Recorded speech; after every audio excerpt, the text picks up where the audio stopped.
Hello,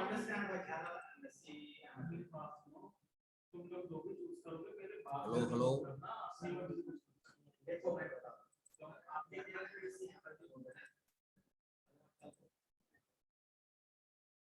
Hello, hello.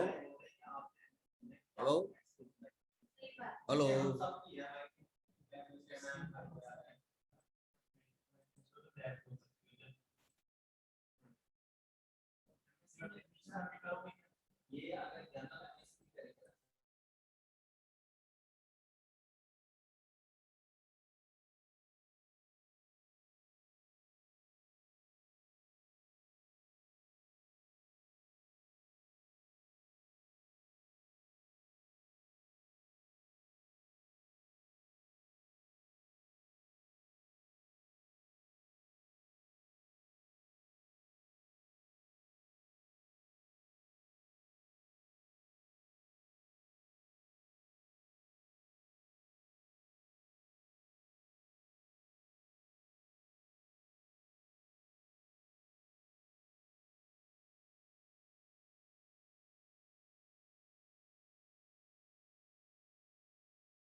Good morning, everyone. Good morning.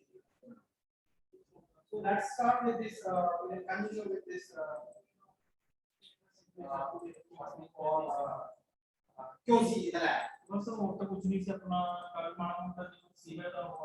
So quality control. So yesterday, yes, good morning. Yesterday we were discussing about the identification of viral growth in the cell culture. Today we are move on to the viruses. We can discuss the viruses one by one. First one, the variola virus. First one, the variola virus. So this is the diagrammatic picture of variola virus. It is nothing but the smallpox virus.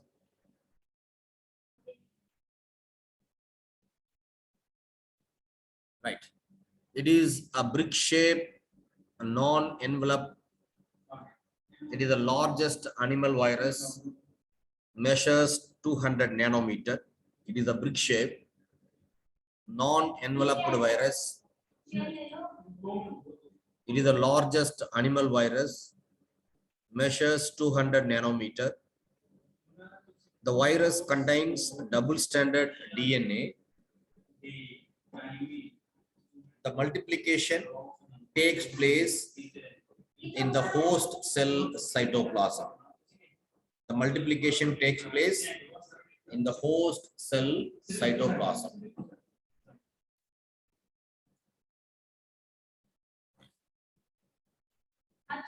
So coming to the pathogenesis of virus, the route of entry for this variola virus is usually through the respiratory tract, that is oropharyngeal route or respiratory mucosal route.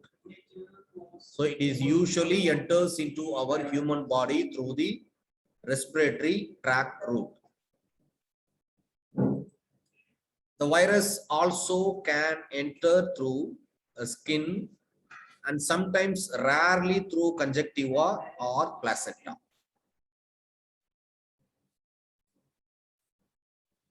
The virus migrates rapidly to regional lymph nodes.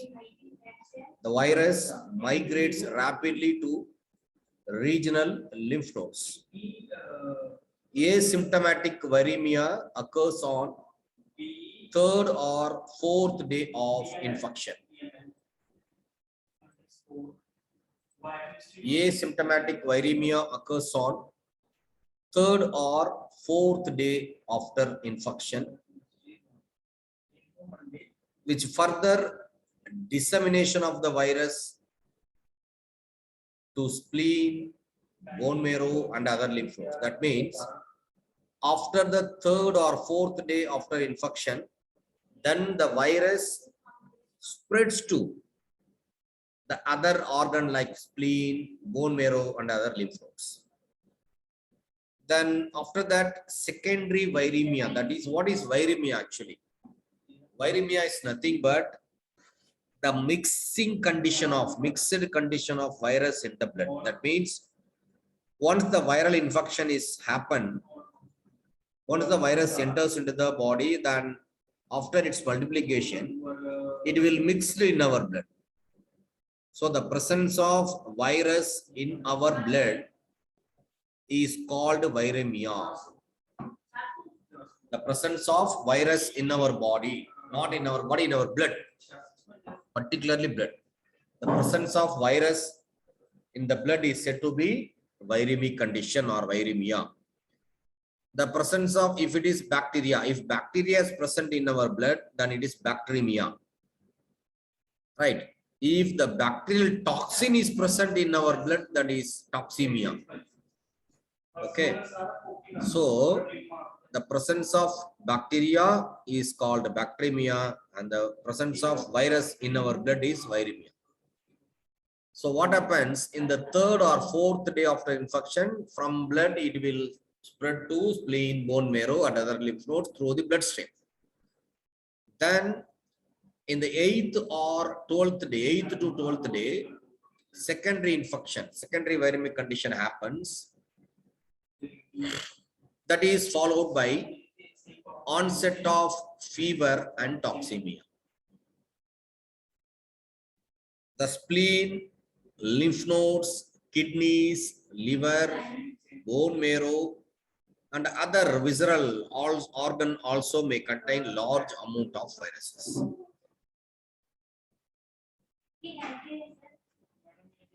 Next, the development and evolution of skin lesion involves the following steps.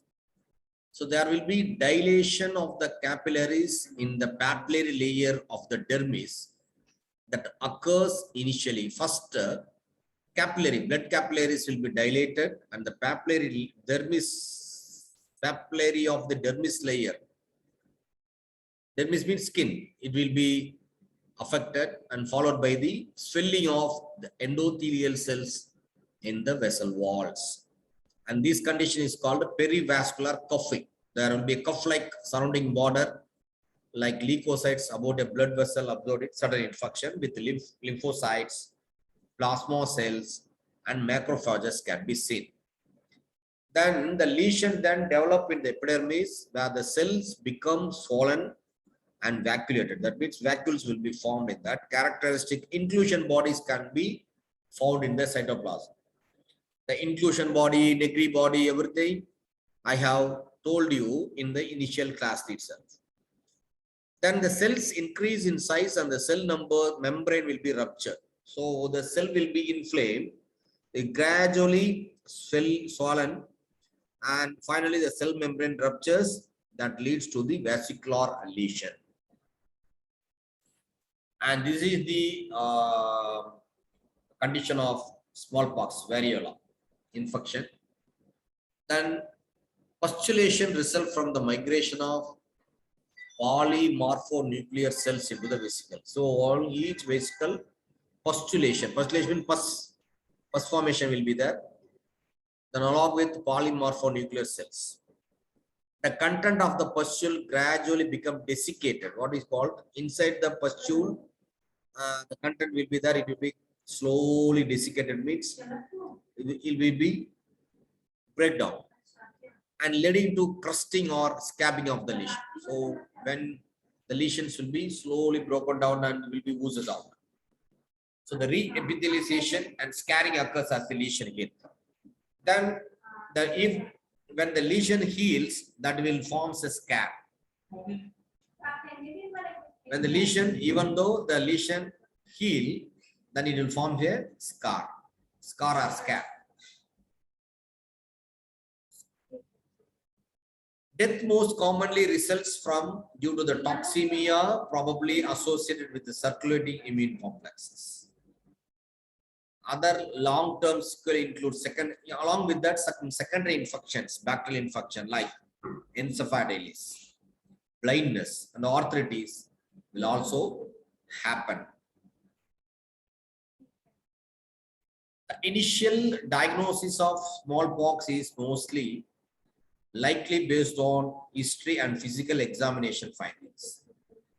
So any person suspected of having the disease needs to be isolated. So who are the person?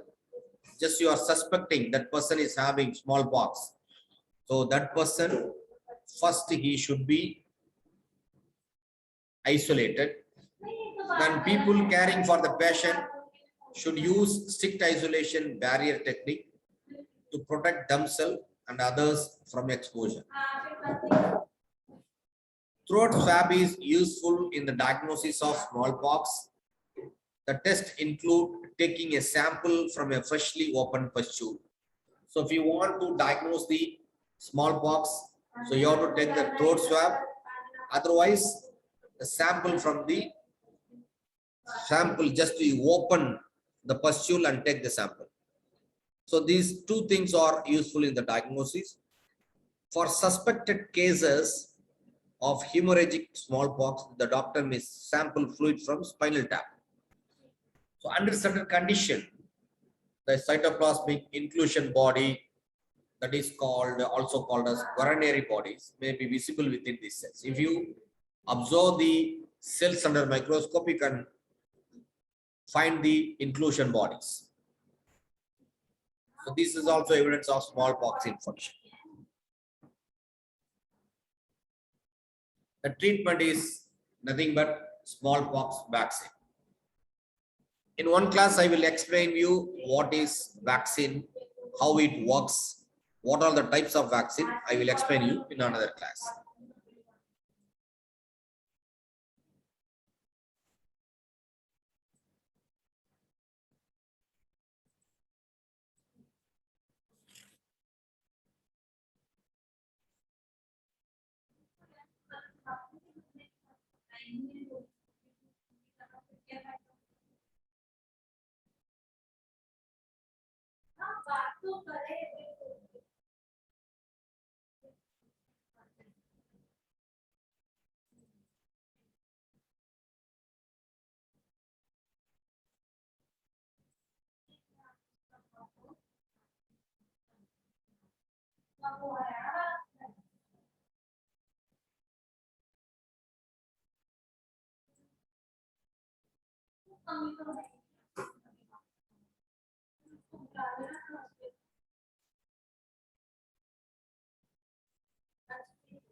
The next virus is Chikungunya. The causative virus is the alpha virus that is spread by the bite of Aedes aegypti mosquito. You know that there are three species of mosquito is there. One is Aedes aegypti, Anopheles, and Culex. So this is the RNA virus able to multiply and expand its vector. Vector is nothing but the insect which carries the viruses. So what is vector? Vector is nothing but it is the insect which carries the disease causing organism. So here Aedes aegypti mosquito is acting as a vector. It is endemic in Africa and Asia, especially in India. It is vectored by Aedes species. That is, the Aedes mosquito carries the Chikungunya viruses. So the virus was first isolated between 1952 to 1953 from both man and mosquitoes during an epidemic of fever that was considered clinically indistinguishable from dengue. So in India, it was discovered during 2008 to 2009. It results in a great epidemic at the time like COVID. So in 2007, 1.4 million people were infected by these viruses. And the cases are continuing to be reported. So every year and every month also. So coming to the spreading of Chikungunya, it is spread by the bite of infected mosquito. The mosquito gets infected when it bites some infected person. The mosquito are the carriers and human being, monkeys and other wild animals are the reservoir of chikungunya. So as I already explained, the mosquito are the vectors for this viral disease, whereas human beings and monkeys and wild animals are the reservoir of this virus. So coming to the symptoms of this viral disease, there will be sudden onset of fever up to 1 or 2 degrees Fahrenheit. Chills will be there.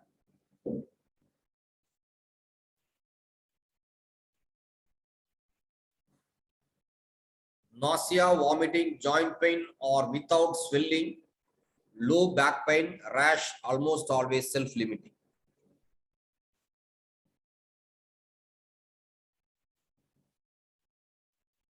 The screen is not visible.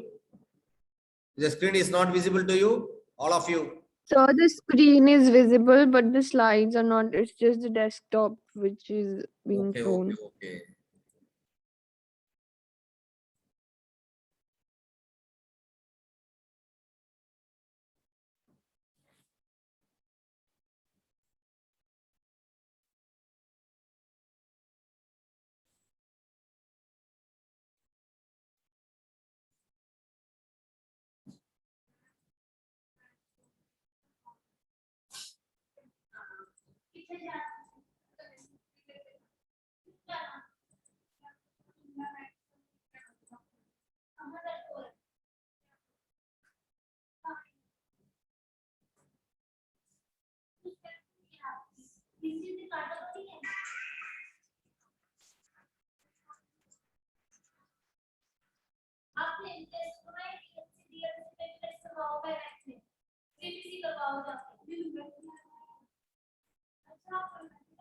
Now it's visible.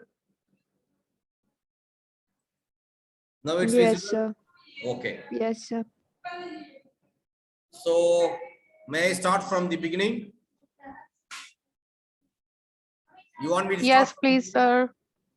Okay. Yes, please. Yes. Okay. So the chicken, now you are going to discuss about chikungunya. So the virus is alpha virus. It is spread by bite of Aedes aegypti. So it is RNA virus able to evolve rapidly and expand vector. It is endemic in Africa and Asia, especially in India. It is vectored by Aedes species, Alphobacter aegypti. So coming to the historical background of this virus was first isolated between 1952 to 1953 from both man and mosquitoes. So this was discovered during an epidemic fever that was considered as dengue. Why? Because this chikungunya and dengue cannot be easily differentiated. So the symptoms and everything will be more or less same. And both dengue and chikungunya are spread by the mosquitoes, no? So it is highly complicated to distinguish between dengue and chikungunya.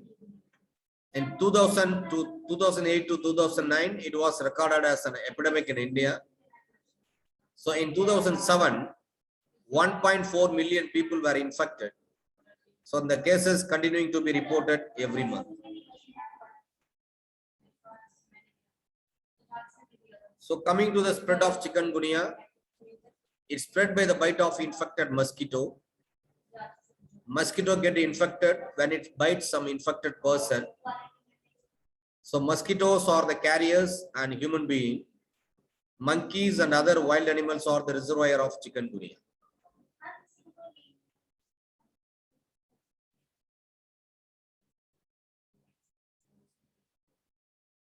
So coming to the symptoms, there will be sudden onset of fever, chills, headache, nausea, vomiting, joint pain with or without swelling, low back pain, rashes, and almost always self-limiting. So coming to the etiology, etiology means the causative organism. It is the arbovirus. Arbovirus means nothing but arthropod-borne viruses. So what is arthropod-borne viruses? Those viruses which are spread through insect.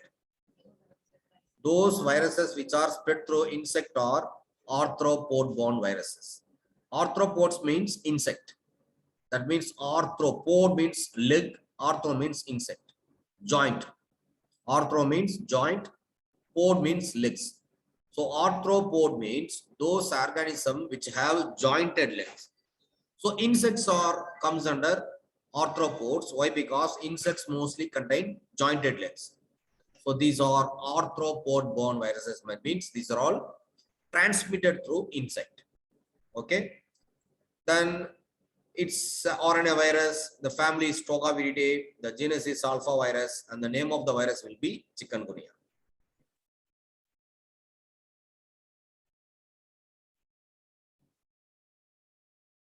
So chikungunya, the mosquito, Aedes aegypti mosquito is the vector for this disease.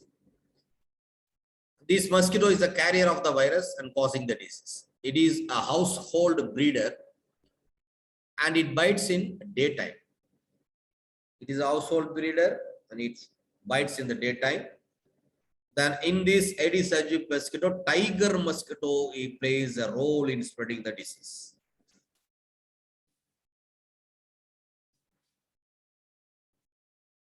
So coming to the incubation period, the time of infection to illness. When the mosquito bites, it will inoculate the virus. From the time onwards up to the time when the virus was injected into our body, then the first symptom, up to the first appearance of the symptom. So the time in between this gap is the incubation period, and it is about 2 to 8 days. The fever lasts for a few days to couple of weeks, but prolonged fatigue lasts for several weeks. So coming to treatment and prevention, there is no vaccine or specific antiviral treatment for this chikungunya fever is available still now. The best treatment is to have a bed rest and drink fluids, lot of fluids. Then whenever you find fever, you can take paracetamol or ibuprofen and naproxen. And in order to prevent, you have to go for wear long sleeves and pants, have secure screens on windows and doors, use insect repellent and mosquito coils. The persons having chikungunya should avoid further exposure to mosquito. Then coming to the control of mosquito breeding. The most important is the vector control. Water tanks, cistern, barrels, trash containers, all these things are to be covered tightly with a lid so that the water should not be stagnant inside that. Remove the empty water in old tires, tin, cans, buckets, drums, bottles, or from other places where mosquitoes breed. If there is a water tank or some sort of pond is there in your surrounding, you can take biological control by introducing larvivorous fish are there. Some larvivorous fish are there like gambusia and guppy. So these fishes will feed the tadpole or larva of the mosquitoes. So these fishes will feed the larva of the mosquitoes so that we can easily control the breeding of mosquito. Then sometimes pyrethrum extract can be sprayed in rooms to kill adult mosquito. And there is a bacteria called Bacillus thuringiensis is also used as a biocontrol to kill the mosquito. So that's all about chikungunya. If you have any doubt, you can ask your doubt.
Yes, you can leave the session.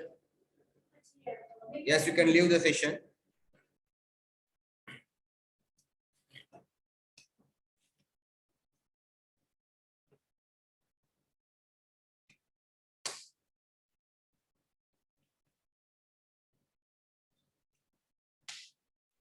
Don't worry, guys. I will give you attendance. Don't worry, you can leave the session.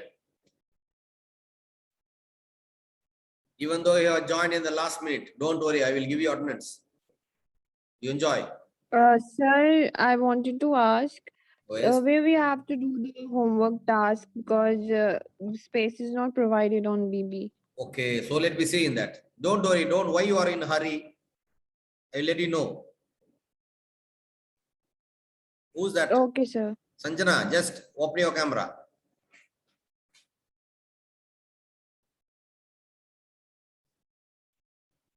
So don't be in a hurry. So take leisure time. I will look into that. Okay. So you can leave the session, please. Homework task space is not provided for answer on BB. Don't worry, don't worry. You can leave.